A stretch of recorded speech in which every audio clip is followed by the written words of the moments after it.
মানুষ ঠিকই বলে ধৈর্য ধরলে মেওয়া ফলে। আসসালামু আলাইকুম বন্ধুরা, কয়েক মাস আগে আমি একটা জায়গা থেকে এই জংলি ফুলের একটা ডাল এনে এখানে লাগিয়েছিলাম আমার টবে। তো প্রথমে কিন্তু কিচ্ছু হচ্ছিল না, তবে পরে ধীরে ধীরে কিন্তু ডালগুলো ছড়াতে শুরু করলো।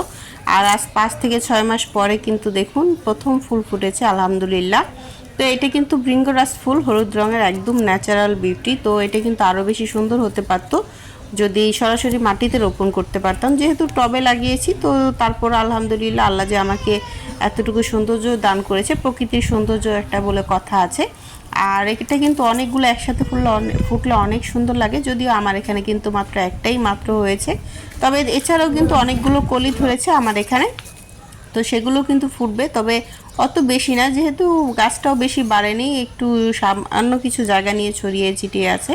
তারপর আপনার এরকম গাছ কি কখনো লাগিয়েছেন? কমেন্টে জানাবেন। আমি কিন্তু প্রকৃতি জঙ্গলি থেকে, পুরা জঙ্গল থেকে এনে আমার বাগানকে পুরা জঙ্গলি বানিয়ে ফেলেছি। তারপরে কিন্তু দেখুন জঙ্গলি ফুলের মধ্যেও যে সৌন্দর্য বিরাজমান থাকে, এটাই কিন্তু আসল রহস্য। আসলে সৌন্দর্য সফলের মধ্যেই আছে, সেটা জঙ্গলি হোক কিংবা সেটা কিন্তু কোনো বাগানের দামি ফুল হোক।